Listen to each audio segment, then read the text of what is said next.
LGBT Telma, des actualités uniques, dynamiques et renversantes dans le journal TV. Recherchez-vous l'élégance, le prestige et le style inimitable? Venez découvrir notre boutique des marques à Antalmine. Vous présente Ni Vaovao.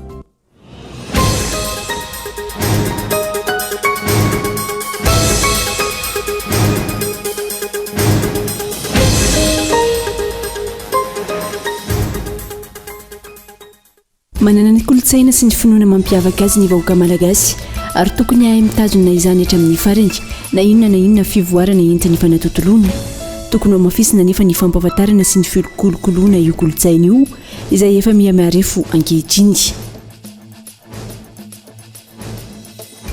Tsy miova ny fotom-pampianarana fiangonana katolika mikasika ny mariazy izay natokana ho an'ny lahy sy ny vavy irery ihany.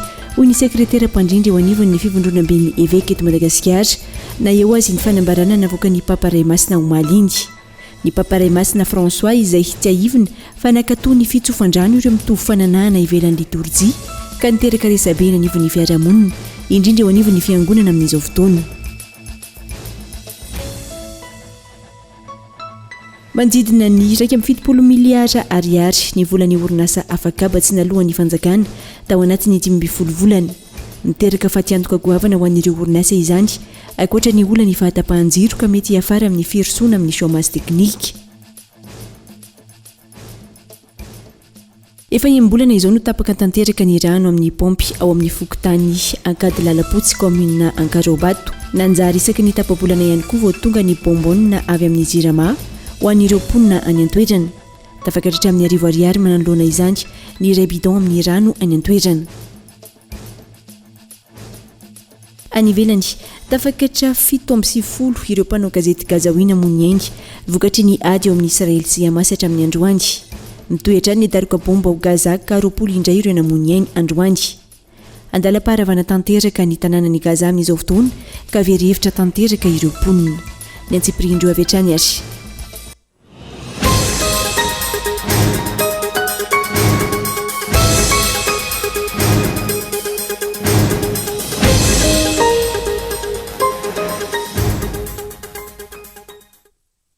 Faltafoana indray ny tena kotomboka lasety mipoavy amin'ity aliny talata fa 10 ny volana Decembre taona 2020 ity.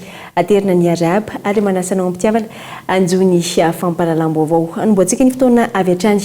Manana ny kolotsaina sy ny finoana mampiavaka azy ny vahoaka malagasy ary tokony ahitazona izany hatramin'ny farany. Na inona fivoarana entiny fanatontolona. Tokony ho mafisina nefa ny fampahafantarana sy ny fikolokoloana io kolotsaina io izay efa mihamarefo ankehitriny. Matoan-dahatsoratra. Manoloana ilay fankatoavan'ny Papa François ny fitsofandrano ivelan'ny liturjia ireo mpifankatia mitovy fananahana izany hoe ny lahy sy ny lahy na ny vavy samy vavy. Maro ny fanontaniana mipetraka sy ny fanehoan-kevitra nivoaka. Ny zava-misy aloha dia fankatoavana izay tsy midika ao faneken'ny fiangonana katolika ny mariazy ho an'ireo mpifankatia mitovy fananahana ireo. Taitra ary samy naneho hevitra mikasika izany avokoa ny ankamaroan'ny malagasy izay sady manam-pinoana no manana ny kolotsaina mampiavaka azy. Eo indrindra no mila fitandremana satria raha ny zava-misy dia efa marefo ary mandalo krizy goavana ny kolotsaina eto Madagasikara.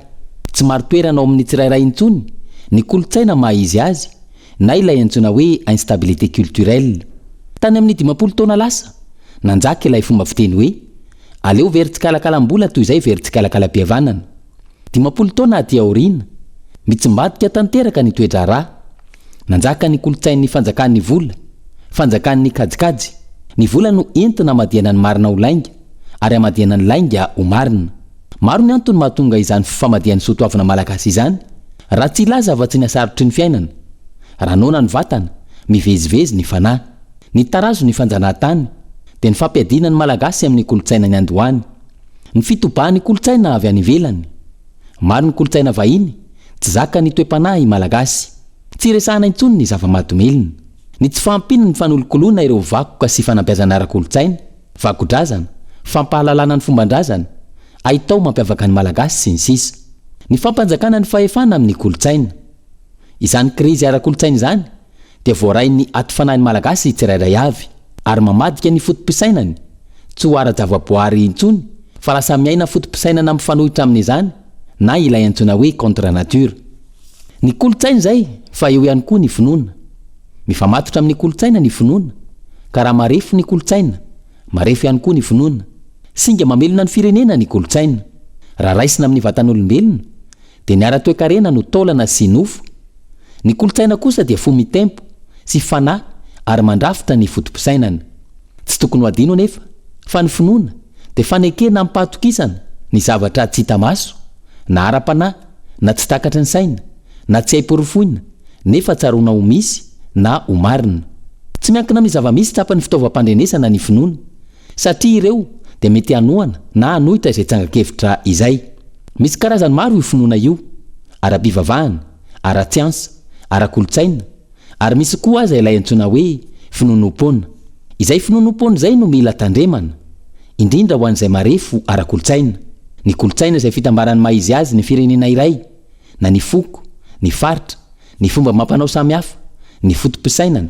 ny toe-po mampanahy ny sotoavina ny zavakanto isan-karazany ny vakoka sy ny aretsaina ny lafy ny fanabeazana amin'ny mahaolona manam-pahendrena sy manam-pahalalana ny malagasy ka mahay mandanjalanja indrindra amin'ity resaka kolotsaina sy resaka finoana ity mifandraiky amin'izay sy ny vaovao mafana tamin'ity androany ity dia tsy miova ny foto-pampianarana ny fiangonana katolika mahakasika ny mariazy izay natokana ho an'ny lahy sy ny vavy irery ihany hoy ny sekretera mpandrindra eo anivon'ny fivondrona be ny eveka eto Madagasikara na eo azy ny fanambarana navoaka ny paparia masina omaly iny ny paparia masina François izay tsy ahivina fanakatoa ny fitsofoan-drano ireo mitovy fananahana ivelan'ny liturjia ka miteraka resabe ny nivon'ny fiarahamonina indrindra eo anivon'ny fiangonana amin'izao fotoana. Nakatoavy ny paparay masina tamin'ny fomba ofisialy omaly ny fitsofan-drano ivelan'ny liturjia ireo couple homosexuel na ireo mitovy fananahana sy ireo ny tsarabady ka nanambady indray raha ny vaovao nivoaka tao Vatican omaly alatsinainy na eo azy izany tsy miova ny fotom-pampianarana momba ny mariazy eo anivon'ny eglizy dia ny tsy fanomezana vahana velively ny fiarahan'ny lahy samy lahy ny vavy samy vavy hoy avy eo anivon'ny fivondronam-be ny eveka eto Madagasikara mitazona ny kolotsaina tsy manilika nizaniza ihany koa ny eglizy na ireo manana fironana ara-pananahana aza raha ny fanazavana. Ny eglizy katolika eto Madagasikara tsy hoe zavatra mitokana hoe misy bloky anankiray mitokana fa fotom-pampianaran'ny eglizy katolika maneran-tany dia mitovy daholo ka ny foto-kevin-dehibe nomen'ny paparay masina anatin'ny lehilahy-tsoratra voalazan'ny sampandraramy andraikitra ny fampianaram-pinoana katolika dia ny hoe ny fandraisana ny eglizy an'ireo mpino rehetra na izy tsy ny orientation homosexuelle no mandrafitra ny zanak'Andriamanitra tsika fa zanak'Andriamanitra avokoa tsika na iza fa izao kosa nefa ny fiangonana katolika ary zay no itodiako amin'ny mpino katolika tsy miova ny fotom-pampianarana fiangonana katolika indrindra mahakasika ny mariage tsy azo afangaro mihitsy amin'ny mariage ty resaka enitsika mandeha amin'ny aino amanjery ty ary ny voalaza ao anatin'ilay texte tsy misy resaka mihitsy na kely ary milazany hoe fitsofan-drano ny union homosexuelle non fa nyresahan'ny papa dia lay olona homosexuelle ny union homosexuelle na oviana eo anivon'ny fampianarana katolika tsy isy fitsofan-drano an'izany mihitsy fa kosa ireo olona manana an'izany orientation zany dia raisina mandrakariva eo anivon'ny eglizy satria zanak'Andriamanitra ireo ary na izy tsika tsy misy afaka mitsara ka ilaza fa reny olon-dreny ohatra very na reny olon-dreny tsy afaka miditra ao amin'ny eglizy satria zao fa isika dia samy zanak'Andriamanitra ka tokony hifandray ampiantrano fa tsy tokony hanilika na oviana nefa na izany naty izany dia izao ny fotom-pampianaran'ny fiangonana katolika kosa izay tantanany ny vahoaka an'Andriamanitra mpino vahoaka an'Andriamanitra ho any amin'Andriamanitra ray dia mazava zay latsony hoe fampianarana ara-moraly izay niteneniko teo hoe tsy amevahana na oviana mihitsy ny fiarahan'ny lahy samy lahy na ny lahy samy vavy fa kosa mandray ary manaja nyreny olon-dreny ary mitantana azy ara-panahy raha ohatra ka mila izy ny fahasoavana raisiny eo anivon'ny fiangonana ary indrindra ny fandraisana. Ankilany tsy mifanaraka amin'ny soatoavina sy ny kolotsaina malagasy hoy ny fanehoan-kevitry ny avy eo anivon'ny antoko FDR ny fivoizana io fanambadiany mitovy fananana io ananolana amin'ny fivoizana izany ny fiangonana katolika hoy ny fanazavana. Ny kolotsaina malagasy dia hoe ny anambadiana iterahana zay tsy kolotsaina ananany tandrefana loatra zany zay satria ny resaka fanambadinany amin'ny kolotsaina tandrefana dia resaka contrat ka ho an'izay hoe fanambadiana iterahana zay kolotsaina malagasy zay hoe mifanaraka amin'io hevitra voizin'ny eglizy katolika io am'izao atsika amin'ny resaka zao fa io zany raha hoe resaka hoe biolojia amin'ny akapobeny de zavatra tsy possible zany zay zavatra zay ka eto zany a ny tenako manokana dia tsy makasitraka an'izany resaka hoe fanamasinana na fanomezana tsodrano ny mariage homosexuel zany indrindra moa ka hoe engane mba tsy ho tonga eto Madagasikara zany satria tena zavatra tena faran'izay manahirana zany raha ho tonga eto Madagasikara tsy mifanaraka amin'ny kolotsaina malagasy io zavatra any Eropa izy any Eropa efa tsy voasakana tsony anie efa tsy voasakana tsony ary za raha mieritreritra hoe matorany a ny papa zany ny nanaiky an'io de tratra ny influence matanjaka be an'ireo réseau satria zato iny fa réseau matanjaka be io réseau mivoy any resaka mariage pour tous io any ivelany a ny resaka LGBT io ary mino fa tsy afaka niala tam'izay influence matanjaka be zay mipapa tsy aivana miteraka resabe eo anivo ny eglizy sy ny fiarahamonina amin'izao fotoana ity fanapa-kevitry ny papa ray masina ity lafim-baovao fa dia manodidina ny iraika amin'ny 70 miliara ariary ny volany orinasa afakaba tsy nalohan'ny fanjakana tao anatin'ny 12 volana miteraka fa tiantoka goavana ho an'ireo orinasa izany ankoatra ny olana fahatapahan-jiro ka mety afara ny firosona amin'ny chômage teknika. Ankoatra ny olana amin'ny fahatapahan-jiro lavariny izay tsy mbola ahitan'ny mpitondra fanjakana vahaolana hatramin'ny androany ahina ihany koa nisy ny fatiantoka goavana ho an'ireo orinasa afakaba noho ny volan'izy ireo tsy nalohan'ny fanjakana. Manodidina ny iraika amin'ny 70 miliara ariary io vola tsy nalohan'ny fanjakana io ho an'ireo mpikambana eo anivon'ny GFP manokana. Raha ny membre ny GFP manokana satria eo amin'ny 10 taona ny mpikambanao aminay amin'izao fotoan'izao. Raha ny membre ny GFP manokana dia iraika amin'ny 70 miliara ariary nitrosan'ny fanjakana mandritra an'izay dia tokony averina aty amin'ny membre anay fotsiny. Fa mihoatra an'izay satria misy orinasa fakava sasany tsy ao anatinay to misy manana amin'izay koa ny orinasa pétrolier na ny orinasa amin'ny sehatra hafa ohatrany hoe ny mpitrandraka renakibony tany ohatra. Ny négociation andeha zany zao dia ny fampahafantarana ny risika hoe efa bebetsaka ny mpikambanao aminay voatery hiditra amin'ny chômage technique raha ohatra tsy ampy tsony ny vola ahafahany mihodina. Dia ampahafantarinay amin'ny sehatra rehetra zany hoe sahirana ny orinasa. 12 volana io TVA tsy nalohan'ny fanjakana io. Ankoatra ny TVA izay tokony ho jeren'ny direction générale des impôts. Mbola tamin'ny 2021 mbola tokony ho jerena akaiky zany satria vola tokony ho averina amin'ny orinasa izay miitsoka any amin'ny fanjakana. Dia ao anatin'ny kotsika zao mbola BDP koa zany ny ambana amin'ny resaka fahafahana manondrana satria ny orinasa afakaba moa manondrana ny asanay manondrana ny entana zany dia eo ny les négociations amin'ny iverenan'ny agoa andalana izy iny anjarantsika sisa zany manohy le toyany. Tsy maintsy ho jerena akaiky ary iadina mafy indrindra ho an'ireo mpikambana io resaka TVA io hoy ny filohan'ny GFP vaovao. Resaka ny TVA io zany tena mankararan'ny membre antsika satria terbe ny resaka arabola io zany anankiray dia faharoa koa zany misy koa dia resaka fiscal io koa zany ho jerevanay akaiky. Io resaka social io koa zany dia milahatra eo koa anisan'ny zavatra dehibe agnatin'ny orinasintsika zany io resaka social io. Ankoatra ireo olana isan-karazany sedraina amin'izao fotoana isan'ny mbola olana goavana ihany koa ilay lalàna mikasika ny Artec izay tsy ahafahany ireo call center mihitatra raha ny fanazavana atrandy. Fa sarotsarotsa ho an'ny filohan'ny Repoblika Andry Rajoelina ny fametrahana ny gouvernemanta vaovao na efa tokony hiroso amin'izany aza ny tenany raha ny faneho-kevitra ireo mpamakafaka ara-politika androany.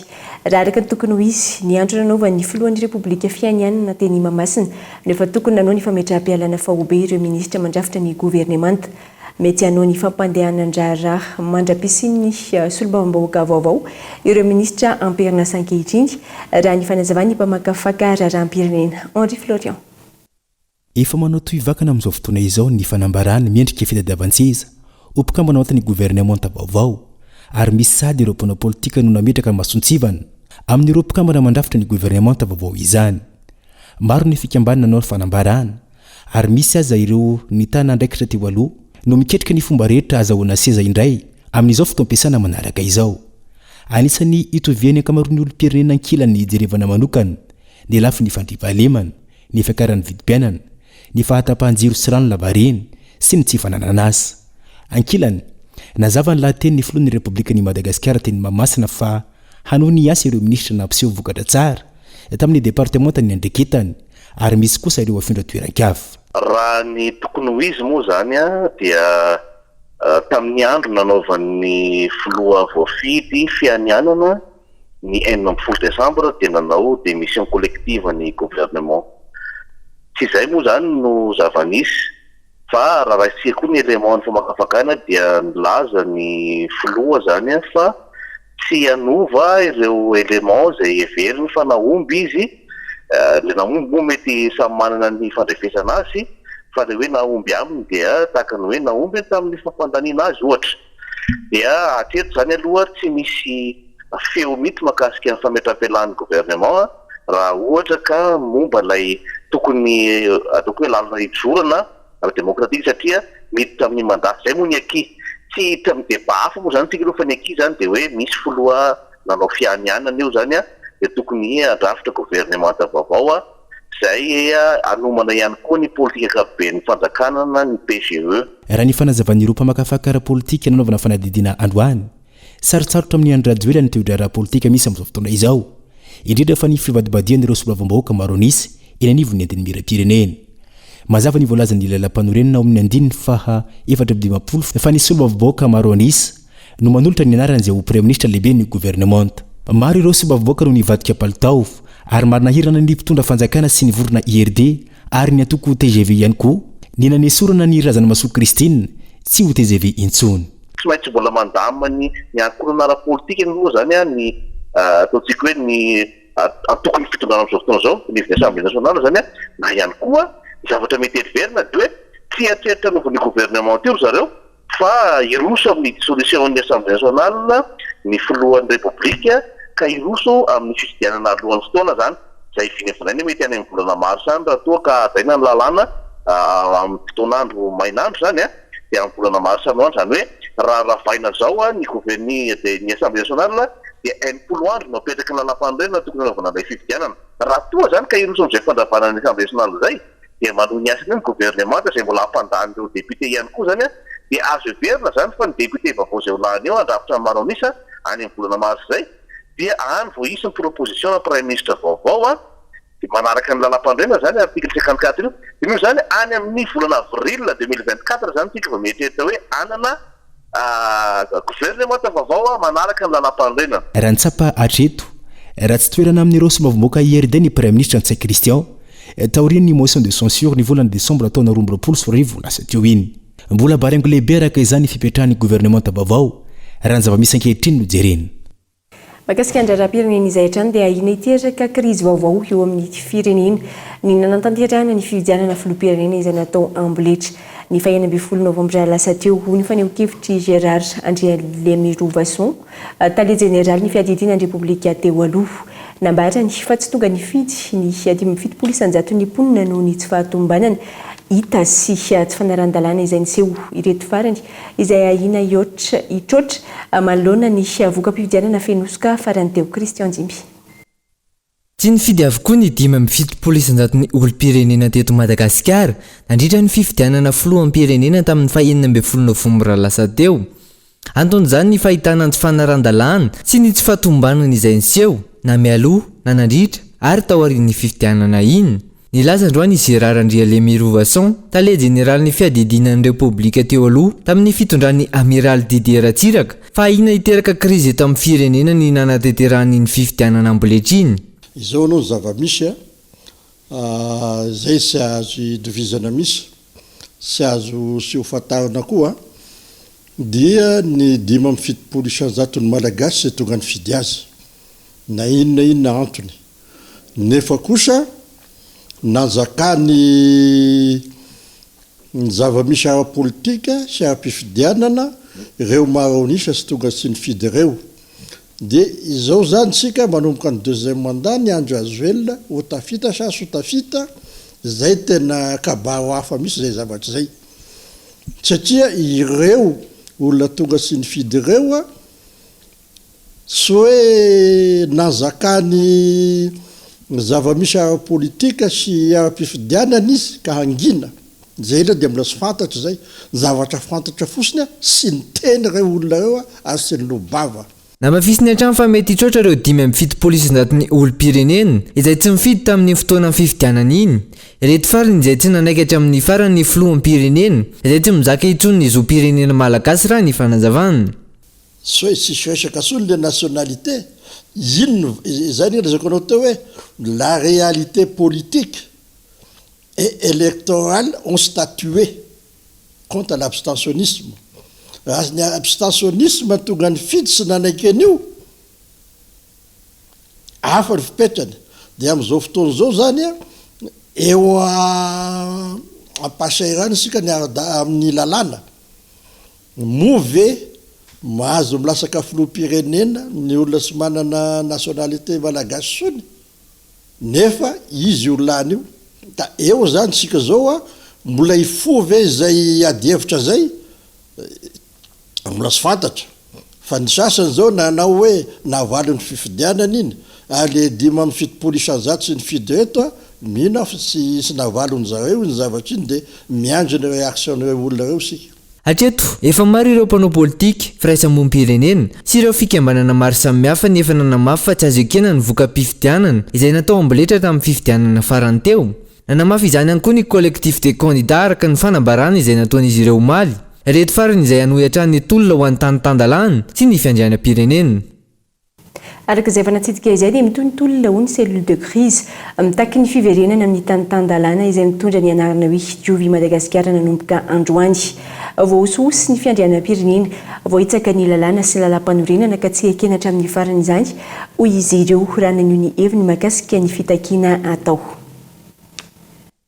nadory ny cellule de crise ivondronan'ireo antoko politika manodidina ny 570 manerana ny nosy izay mitaky ny fiverenana amin'ny tanitandalana taorin'ny dinika sy ny fifanankalozan-kevitra natao nahazo anarana io vondrona io ka nitsoina hoe diovy Madagasikara manomboka izao na izany tsy miova ny foto-kevitra nijoroana sy ny fitakinana natao hatr'izay ary vao maika ho amafisina izany ahafana mametraka fiovana sy fanatsarana amin'ny tontolo fanaovana politika eto Madagasikara izay ombenombeny efa nanamafiny amin'ny hoe hold up électoral fraude électoral ary corruption électoral noho ny tranga ary tsisy tsy mahafantatra tsika fa na ny filohan'ny république zay ambarana izy ireo fa mitarika indray ny 5 taona manaraka zany amin'izao tsika miteny zao dia ampabe maso noho ny lazany fa manana ny zopirenena frantsay izy ary izy efa nanary ny zopirenena mahamalagasy azy dia mazava loatra zany fa fanitsakitsahana ny lalàna manakiry zany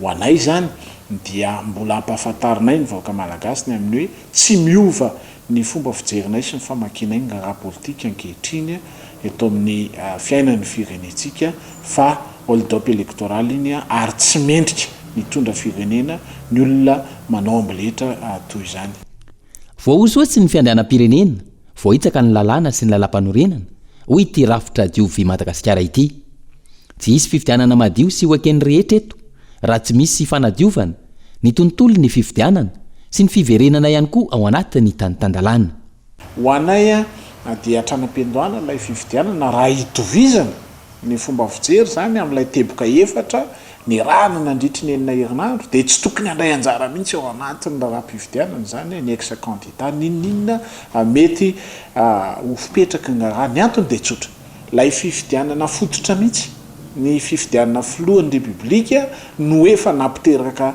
resabe sy niteraka ataontsika hoe conflit politique zany ary miteraka atsika ao anatina crise dia amin'ny fomba hoana moa zany ny hoe miendrika fanekenany zao zava-misy zao zany ny fandraisana anjara amin'ny fifidianana manaraka raha toka tsy misy ny fifanarahana ara-politika raha tsy misy ny dinika ifanaovana ny amin'ny hoe tena hiverina amin'ny fanarahan-dalantsika satria zay anisan'ny teboka voalohany resahan'ny ex candidat dia ny hoe mitaky ny fiverenana amin'ny tany tandalàna ka raha mitaky ny fiverenana amin'ny tany tandalàna dia manafoana zavatra rehetra nisy talohany iverenana amin'ny tany tandalàna zany ka mazava loatra zany fa tsy azo ekena mahafoloan'ny repoblika ny andro rajoelona raha toka hiverina amin'ny tany tandalàntsika dia zay adihevitra zay amiko a no tokony ho adihevitra goavana dia rahana midiniko zany fa ny fandraisana anjara ny fifidianana dia firaisana tsokombakomba amin'ny fametrahana olona manososo fiandrianam-pirenena sy napetraka amboletra ny firosoana amin'ny fanovana ka ho an'ny ny firosoana amin'ny fanovana ka ho Madagasikara tandalàna sy manaja araka ny tokony ho izy ny zon'olombelona sy ny demokrasia no tanjona hoy izy ireo no efa notakiana ary mbola takiana hatramin'izao. Tsy mbola vonina amin'ny hirosoana amin'ny fitsinjaram-pahefana ny fitondram-panjakana raha ny hita ao anatin'ny lalàna ifeny atetipolo-panjakana ho an'ny taona 2024 ohatra amin'izany ny amin'ny sehatra ny Arena Kibonitany naverina aty amin'ny fanjakana Fohibe indray ireo etra sy ristourna azo vao averina eny amin'ireo vonim-bahoaka itsinjaram-pahefana fanapahana izay mifanipaka amin'ny code minier voanolanina fa ihany koa mampiena ny vola miditra amin'ireo eny fotony onona saina. Fitsinjaram-pahefana efa tsy zarizary vao maika memotra indray amin'izao fotoana naverina ho raisiny fanjakana Fohibe indray ny ristourna sy ny etra maro samihafa tokony hotsitrahan'ireo vondrom-bahoaka itsinjaram-pahefana araka ny hita ao amin'ny lalàna amin'ny feny tetipolo-panjakana ho an'ny taona 2024 raha efa velom-bola ireo rafitra eny fotony toy ny commune taoriany fahalaniny lalàna amin'ny feny Arena Kibonitany ny volana meteo diso fanantenana indray ankehitriny diso fanantenana satria ny ena indray ny vola miditra fa ihany koa hotarana tsy azo mihitsy izany noho izao izy averina amin'ny fanjakana Fohibe izao indray. Raha fahitako anazy amin'ny masolom-bavamboaka ary niatrika n'io lalàna mikasika ny minera io izy tamin'ny fotoanany fivorina mbola sy tapa-kevitra nanao ny décentralisation zany ny fitondrana fa dia mbola centralisé ndraiky aloha vao manao répartition zareo dia répartition zareo nefa mbola misy zavatra misy fatarana misy ihany misy impact be dia be zay amin'ny commune satria ny antony impact ratsy aminazy eo ny fahatarana ny fanaovany zareo tompona andraikitra amin'ny central ny répartition io eo ihany koa ny fienga mienga ny vola tokony hiditra tokony ho averina any amin'ny commune noho ny fitiavan-tegna ny mpitondra satria sy tia ny ho aleotegna zany ny commune. Hita dia ny ety am-piandohana fa tsy hisy fampandrosoana eto amin'ny firenena noho ny tsy fanomezana lanja ireo vondrom-bahoaka itsinjaram-pahefana hoy ny faneho-kevitra. Ny baziny zareo zany dia mbola sy tapa-kevitra zareo manao décentralisation na ara-bola io na araka fahefana io na araka lalàna hatramin'izay any ambony any daholo manapaka ny raha rehetrarehetra any misy njara na ny fahefana na ny budget nefa dia tsy mbola hitako fampandrosoana hitako eto Madagasikara fa tokony hatramin'ny fotony mandroso dia miara-mandroso ny fiainany tokony ho alaina any la source ny tamberim-bidy na tamberin-ketra ho an'ny commune dia amin'izay ny commune dia afaka mampiasa direct io vola io ho fampandrosoana ao amin'ny toerana misy anazy. Tsy ivona efa hiaran'ny voka-dratsy amin'ity fiandrasana ny vola avy amin'ny fanjakana Fohibe ity ireo commune zara raha misy mandeha ny asa very ihany koa ny fahatokisan'ireo orinasa miara-miasa amin'izy ireo vokatry ny fihitsohan'ny famoaham-bola eo anivon'ny percepteur volan'ireo commune mahadidio no angatahana ny fivoahany nefa inin'ny fanjakana asarotiny ka mahatonga ireo ben'ny tanàna maro mametra-panontaniana ny amin'ny hoe mbola ao amin'ny ministeran'ny fitantanam-bola sy ny toe-karena ve ny vola anireo commune efa madiva hifarana ny fepito-piasan'ireo ben'ny tanàna miitsoka nefa ny asa fampandrosoana vokatra io ary izao ampiny ny fiandrasana ny ristourna sy ny etra avy amin'ny Arena Kibonitany izao indray. Isany vetivety ao anaty dokam-barotra fo isika dia miverina eto aorian'izay ao anatin'ny tapany varo ny fampahalalam-baovao rehefa avy eo ary.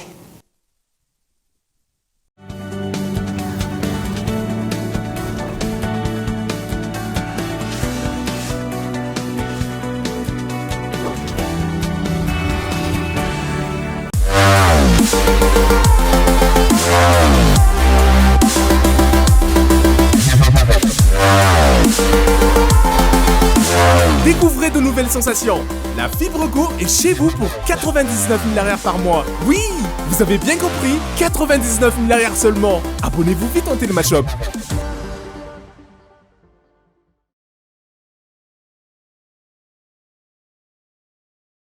Recherchez-vous l'élégance, le prestige et le style inimitable? La boutique des marques vous attend. Nous vous proposons une large gamme de marques de sacs, chaussures et divers accessoires pour satisfaire votre style. Adidas, Fossil, Lacoste, Lancel, Michael Kors, Nike, Tommy et d'autres marques les plus appréciées. Venez découvrir notre boutique des marques à Antanmen. Téléphone 034 81 978 01. La boutique des marques vous attend.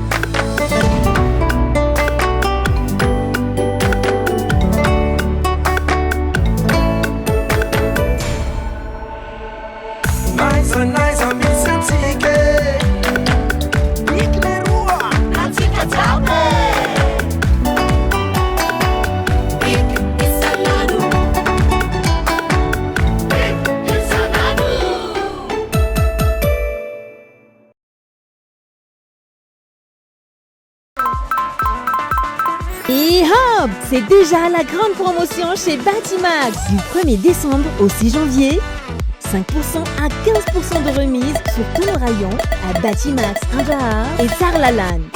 40% à 70% pour les fins de série au dépôt 67 hectares. Carrelage, sanitaire, luminaire, quincaillerie, revêtements, électricité, équipement et outillage, matériel BTP. Ne tardez plus, vivez le meilleur des bons plans. Batimax, la qualité au meilleur prix.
Partageons la magie de Noël, partageons le bonheur.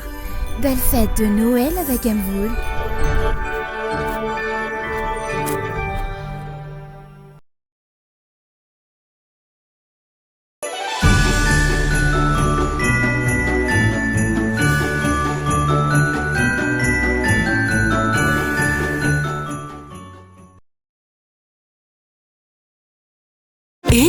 Fahilaky ilay koba efa misy ronono sady tonga dia efa vonona mety be ho an'ny ankizy satria tena be otrikaina misy vitamine roa me folo sy mineraly efatra sady be fer sy calcium ary aza donona koa ny koba katsaka Fahilaky matsiro aoka izany sady tena tiany ankizy ery na koba barim-bazaha na koba katsaka mahameriny miara lehibe amin'ny Fahilaky mampitombo ny ankizy amin'ny mpifaliana foana.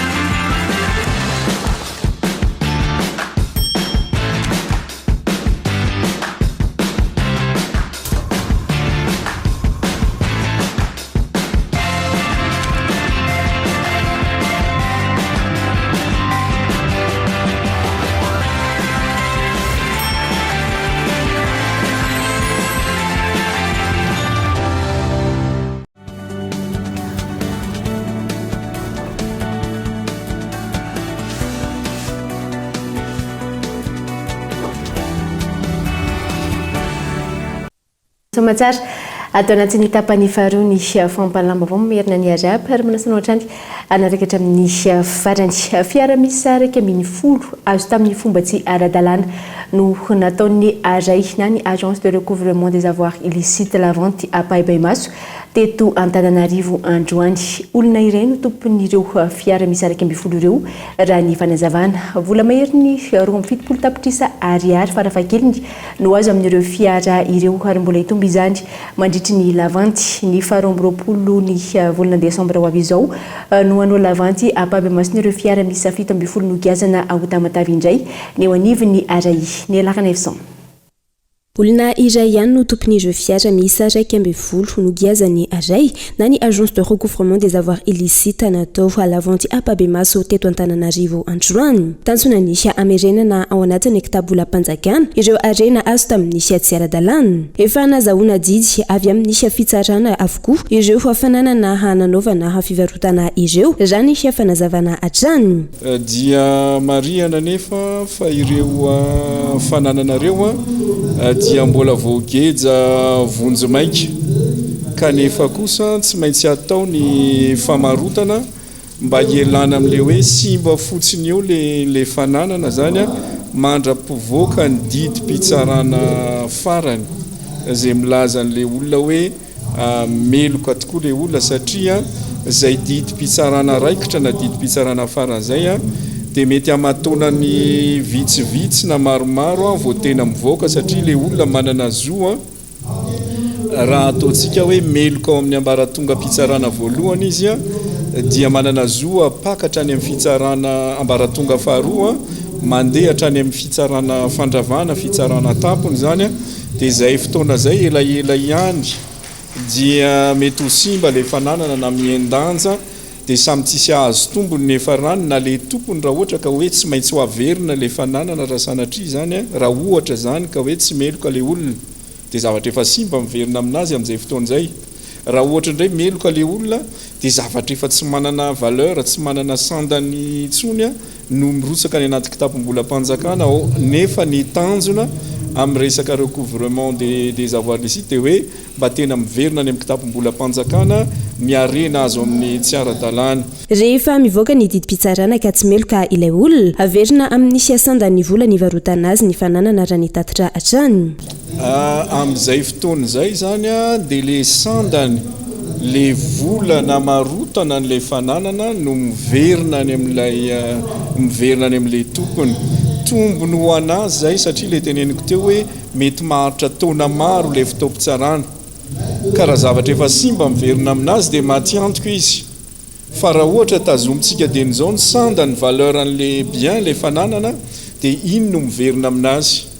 Ary raha ohatra ka meloka tena nanao an'le kolokolo izy na le fanodikotonam-bola-panjakana na famotsiam-bola dia iny vola iny zany mirotsaka any anatin'ny kitapo-mbola-panjakana au lieu de hoe efa afaka taona maro aty vao amidy le fananana efa kely indray sandany vidin'le fananana amin'izay fotoana izay dia tsy benefika tsy azahoan'ny fanjakana tombony le izy amin'izay satria ankilany vola maherin'ny 27 tapitrisa ariary ny vola farafakely ny azo amin'ireo fiara ireo ary mbola hitomby izany hamiankina amin'nisy alavanty sarotra ny ahafantarana mialoha ny vola azo amin'ireo fiara amidy ireo raha ny tatitra saingy mbola iroso amin'nisy fampahafantarana ny vola azo ireo tompony andraikitra. Mamantatra an'izay satria misy prix plancher zany napetraka tao aorian'ny évaluation natao zany arahana tamin'ny expert dia arakaraka ny fandraisana anjarany be sy maro zany satria izy ity moa zany ny aray mangarahara tsy soplifèrmbe fa raha mahita eo ohatry ny efa mandeha ao anatiny io zany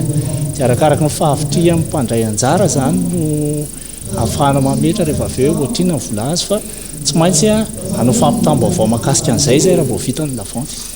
Ny 20 Decembre ho avy izao no anao fa lavanty à Paibaimaso ny fiara miisa 17 no giazany ny aray any Toamasina indray izy ireo raha ny tatitra hatrany. Ireo fananana mora simba no fa tsy maintsy irosona ny fivarotana izany raha ny fanazavana. Mbola misy ny trano ny tany sy ny vola izay no giazana any amin'ny banky raha ny fanazavana ireo tompony andraikitra androany.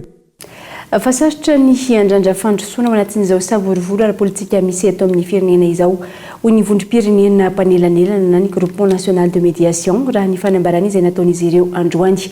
Ilaina ny fikaonan-doha amin'ireo herivelona rehetra ahafahana mitady vahaolana miaraka manoloana ny krizy izay efa manambana eto amin'ny firenena. Ity vovonana ity izay tsy hijanona ho mpanelanelana fotsiny ihany fa hitondra tolo-kevitra entina hanasoa ny fiainam-pirenena. Tsisy fampandrosoana ao anatin'izao korontana sy savorivory ala-politika misy eto amin'ny firenena izao ho ny vondrom-pirenena mpanelanelana na ny groupe national de médiation androany. Miantso fiaonany herivelona rehetra izy ireo mba hitadiavam-bahaolana miaraka ialana amin'ny krizy izay mety hisy eo. Ity farany izay nanamafy fa ny filaminana sy ny fitoniana ihany no ahafahana manatsara ny fiainan'ny vahoaka malagasy. Tsy misy firenena afaka ny androso ao anatin'ny korotana. Ny filaminana ihany no miantoka ny fiatsarany ny fiainan'ny vahoaka malagasy izay tokony masoan'ny tompon'andraikitra rehetra. Ny GNM dia miangaviny rehetra mba hanao loha laharana ny tombontsoany be sy ny maro ka anaika ifanantona ifampidinika ampitoniana ampitovy fijery eo amin'ny hoavin'ny firenena malagasy. Nambaran'ity vovonan'ity hatrany fa tokony hatrahatra ny disadisy eo amin'ireo mpanao politika ka hifantoka amin'ny fanarenana ny firenena izay efa latsaka anaty fantrana lalina ny rehetra ao anatin'izany. Aoka hiato ny lonilony sy ny fankahalana fa aoka kosa ny firaisankina sy ny fihavanana no ataontsika fototra iorena ny fanarenana ny fiainam-pirenena. Aoka hiara heritreritra ireo fototra tsy hiverenan'ny korotana miverimberina eto Madagasikara sika ka miteraka fahantrana lalina ho an'ny vahoaka malagasy. Ny GNM dia mijoro ho isan'ny ivony zany fandalinana zany mba ho tombontsoa maharitra ho an'ny firenena. Tsy hijanona ho mpanelanelana fotsiny ihany araka izany ny vondrom-pirenena mpanelanelana na ny groupe national de médiation raha ny fanambarana izay nataon'izy ireo androany teny Antsakaviro. Isy ihany koa ny tolo-kevitra entin'izy ireo hanavotana ny fiainam-pirenena. Ity vovonana ity izay ivondronan'ireo lehibe ny andrim-panjakana sy tompona raiky mpanjakana ambony teto amin'ny firenena. Ny GNM izay lasa GNMR na groupe national de médiation et de réflexion nanomboka androany. Fa tsy mazava ny politika tia ny fanjakana hitondrana ny firenena tao anatin'izay 10 taona izay tsy tafototra ihany koa ny viny ka mahavery ny maro vokany. Tsy misy mpampiasa vola tonga eto amintsika noho izay politika manjavozavo izay maro araka izany ny tsy anasa na eo aza ny fianarana noratovina sy ny fiofanana azo onina saina. Isan'ny olana ho an'ireo tia ampiasa vola anokatra orinasa eto Madagasikara ny tsy fananana olona afaka hiasa vetrany mamala ny filana eo amin'ny tsehatra iraisam-pirenena miandro olona voaofana vao afaka mahazo vokatra na ny fanorena fotodrafitrasa aza. Maro ny tsombola voafehintsika eto an-toerana toy ny tranga tamin'ny fanokafana ny orinasa Ambatovy ho an'ny INEFRA na ny Institut National de l'Infrastructure izay fitoeram-piofanana miankina amin'ny fanjakana mampiofana ireo misehatra amin'ny asa vaventy ivelatra izy ireo manomboka izao hijery izay zava-misy any velany hoy ny tompon'andraikitra. Ny zavatra mbola ezaka mila atao angambany dia ny mijery an'izay besoin en formation sy ny contexte any ivelan'izay satria ny teto toerana fotsiny aloha no azo lazaina hoe tamin'ny fotoan'androny nisy koafa ny Ambatovy ohatra ilay nyresahana an'ireo soudeur maromaro zany hoe reny olona reny zany tamin'izay izay filana zay dia nivoaka teto Madagasikara fa le filana ny velany amin'izao zany tsy maintsy mbola jerena ihany reo hoe ohatry ny ahoana le filana any dia inona amin'ilay zavatra azo ny INEFRA atao aty Madagasikara no amaliana le filana any ivelany.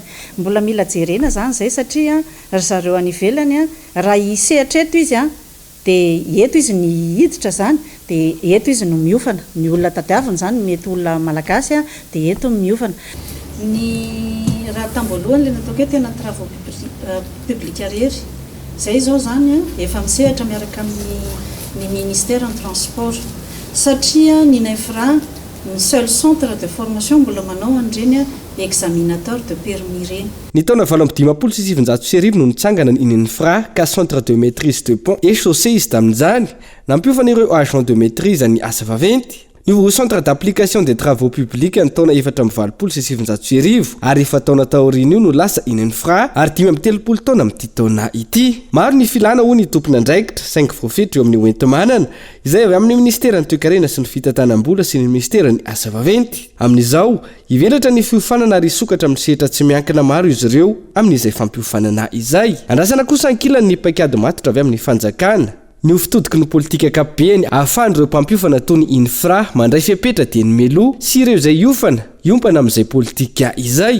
Hatramin'ny androany aloha manjavozavo tsy hita mazava io ka mahatonga tsy hanasa maro eto amintsika na eo aza ny fianarana noratovina. Tsy hitan'ireo izay te hampiasa vola ihany koa izay politika mazava izay ka mampiahoatra azy ireo anton'izao olana misy eo amin'ny sehatry ny fandrarahana sy ny tontolo ny asa izao.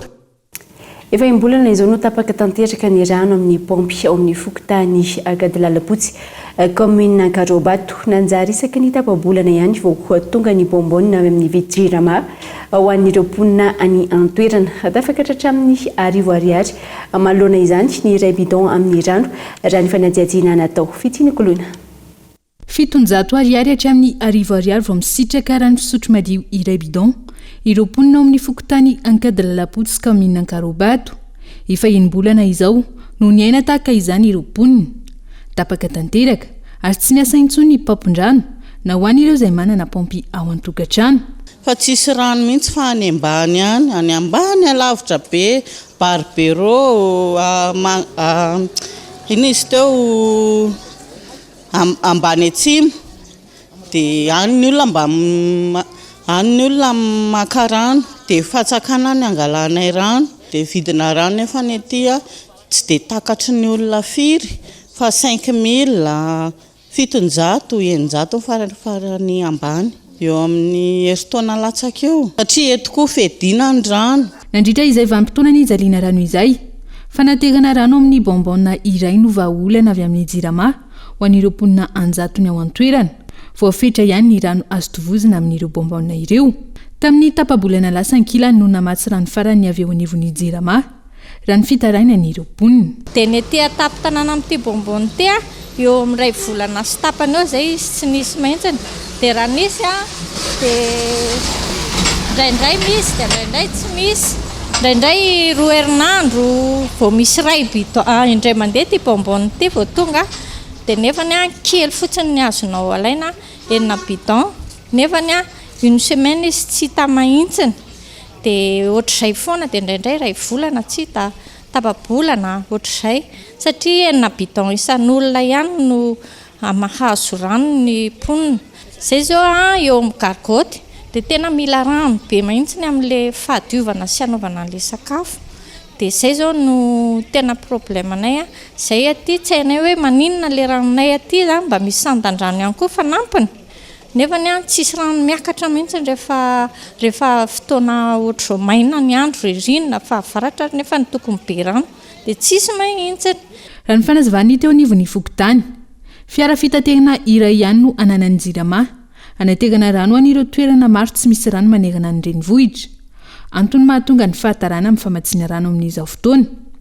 Manakarama olona manokana ary mandany hatramin'ny 5,000 ariary isan'andro araka izany ireo mponina.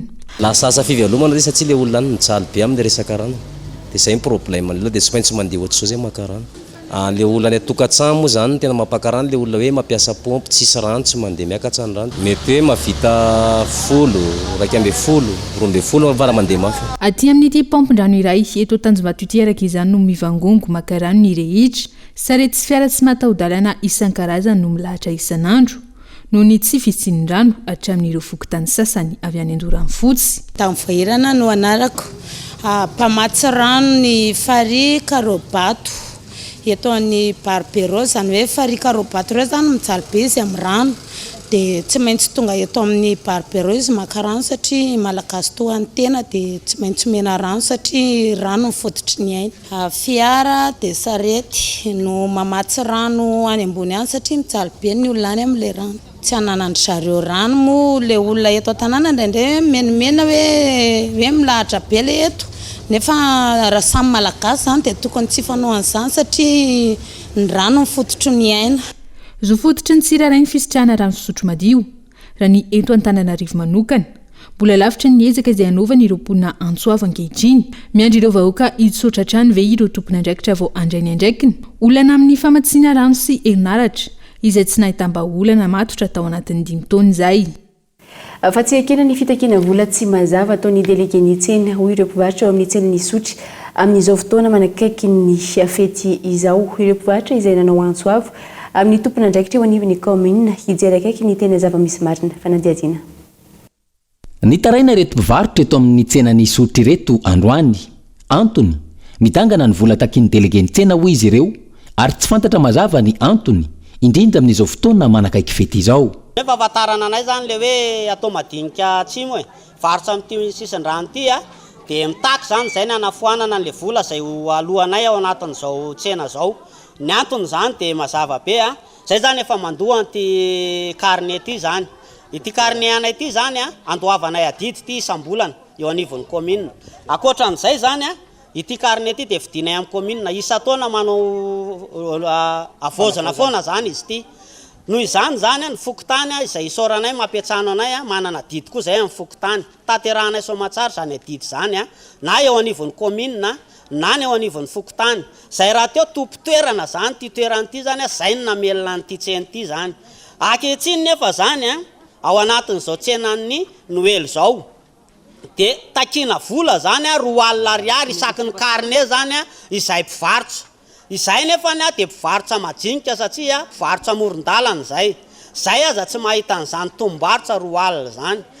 Zany no antony takiany reto mpivarotra reto anafoanana n'izany fitakiana n'izany vola zany. Zay tompoko dia efa mandotika isan'andro mandoa adidy isambolana. Akoatran'le adidy aza mbola misy le FMA zay tsy fantatray mihitsy hoe ahoana ny tena fipetsaka izy io zany fa dia takiany délégué aminay délégué an-tsena. Ho anay tompoko ny délégué an-tsena dia natao hiaro ny mpivarotra fa ny délégué ankehitriny no maka vola amin'le mpivarotra. Zaka ny fahefanay mpivarotra tsono mihitsy zany le zavatra atao aminay ankehitriny zao zay dia mbola tratran'ny tsindro hoe ho an'izay tsy mandohan'le vola 2,000 ariary rapitso dia ho avy ny tsy haiko satroka manga sa municipal analanay mpivarotra andravany tsena amin'izao andro fety mba fikaramana zao. Mbola tsy nazona fanazavana mikasika ity tranga ity ny délégué ny tsena. Ity farany izay voalazan'ireo mpivarotra fa iroso amin'ny fanesorana ireo tsy naloha vola raha mipitso maraina. Andrasana izay fanampanazavana mikasika izany avy amin'ny tompona andraikitra ka isiany fandaminana eo anivony ity tsena ity.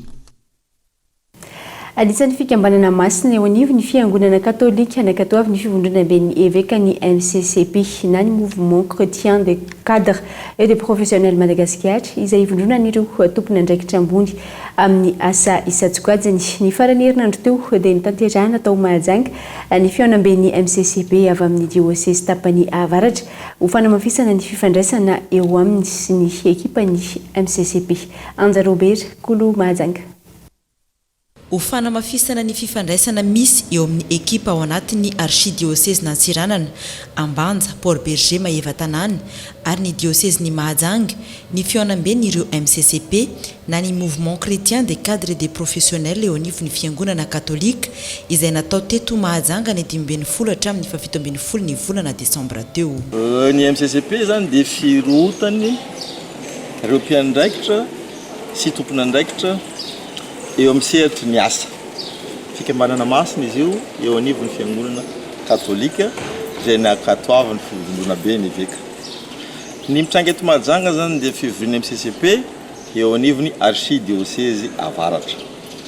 Ny antony ivoriana dia ny MCCP dia manana fomba fiasa sy rafitra ara-piasana.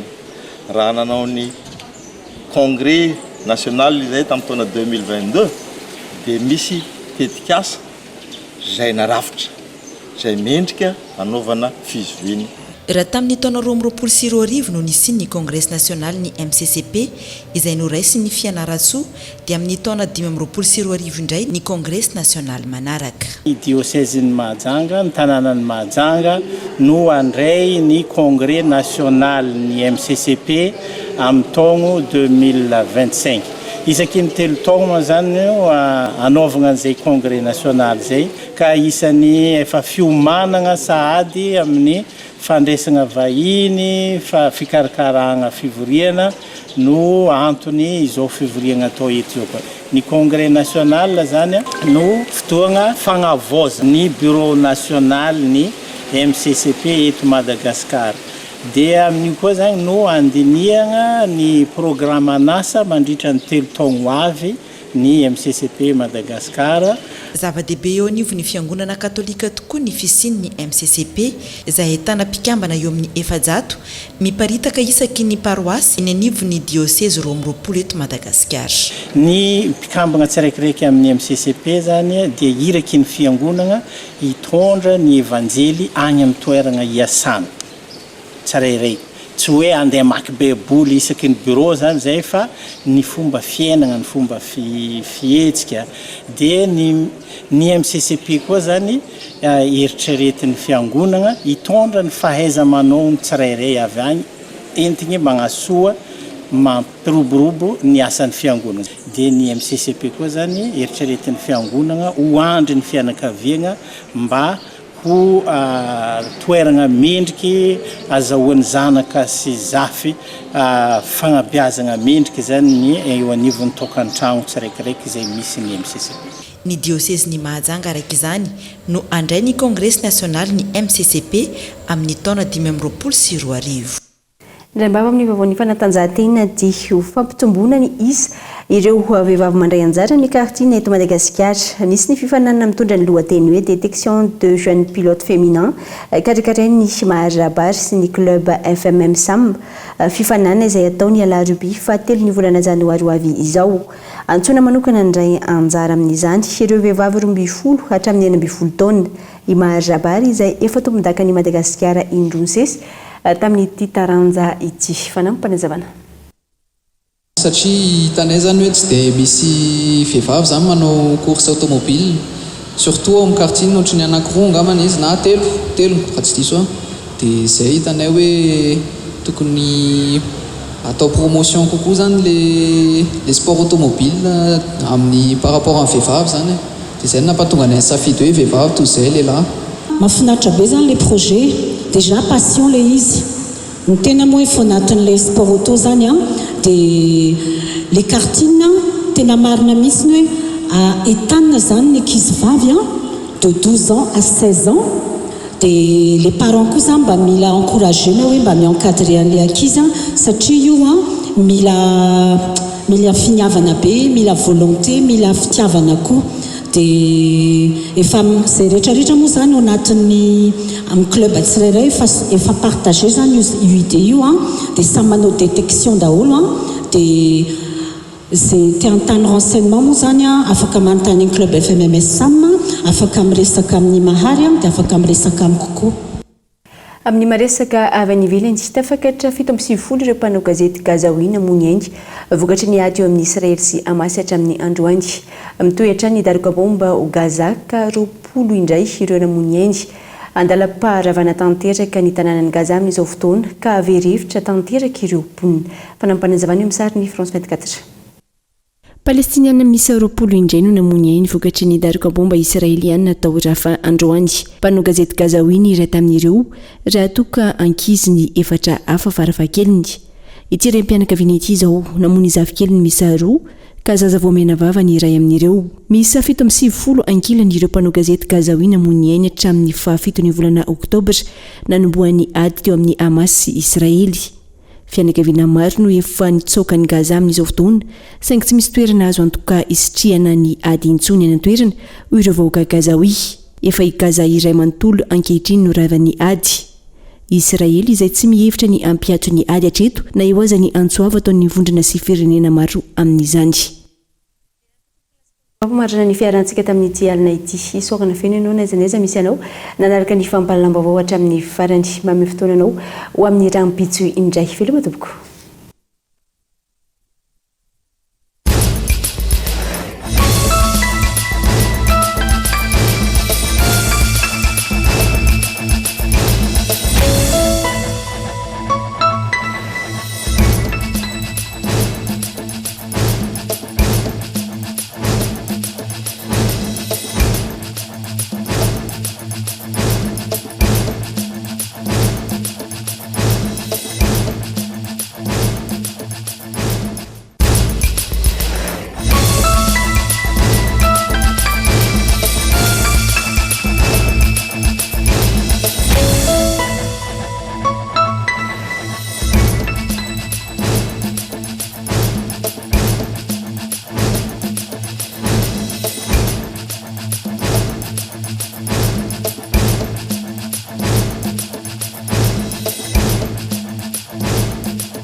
DG Betelma, des actualités uniques, dynamiques et renversantes dans le journal TV.